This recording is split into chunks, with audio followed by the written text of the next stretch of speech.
The exile is the main thing for me during this scholarship and residency here at Thomas Mann House, because it is the main subject in my writing.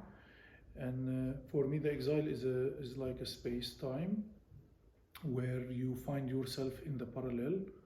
You are not part of the new place you arrive to, but you are not part of the place you left. So if I go to Syria, they will call me the Swedish Palestinian. In Sweden, they call me the Palestinian Syrian. When I visit Palestine, they call me the Syrian Swedish. So you understand that you are not belonging to any part, but because you are in the parallel, you begin to see the things from different angles.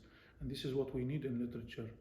And I think the European, and the Western in general, they were enjoying the exile because of the wars. They were running away from dictatorship and the Nazis, and like this, give example like Hannah Arendt or Brecht from Germany, and like this until the Second War ended. And then the Western world find themselves that there is no wars anymore, and they began to miss the exile. So they invented scholarship and exchange program and grants and like this. It is only to cover or to close this emptiness where they have after the Second War, where people like me from Middle East, they still have enjoying the exile, which is I think it's one of the most important things in literature. Very fascinated from the beginning when I read about this scholarship that I will be in a house of exiled person like me. So Thomas Mann, he ran away from the Nazis. He came to this place and he lived here.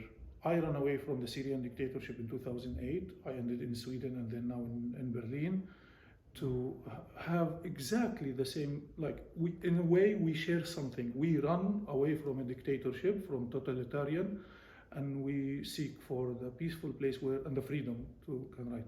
So this is the first topic in share. But I was even fascinated to be in the same house because like I really believe not in ghosts, but I believe in to be inspired by this, to be in the same place with a different time. Also, there is something that's related to this, why I choose this specifically, because it's in California.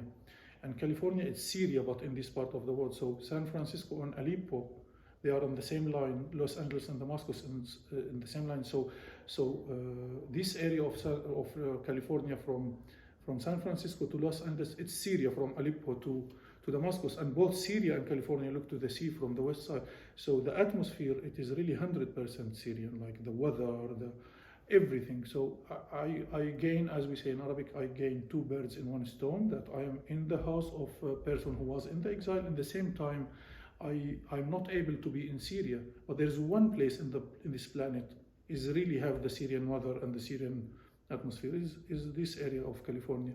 So by this, it's like to be in the place now. Yeah.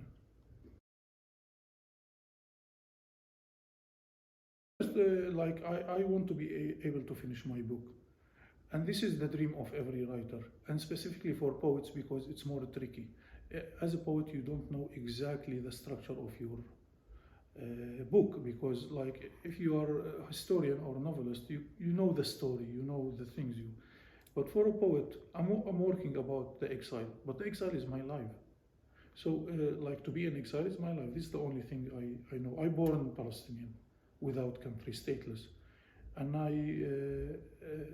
my life was in Syria, which also I lost. So I lost both Palestine and Syria, and I never thought about the rules that lead this world as serious things, because if I born without country, why I should care about borders and the other things? For me, the focus is to finish my book, but my book is a reflection of my life, and my life is to be this kind of Bedouin, vagabond, traveler, lost, running forward, as I describe it. My dream is to write the love poems in the shape of nightmares, and the space will be the exile, space-time.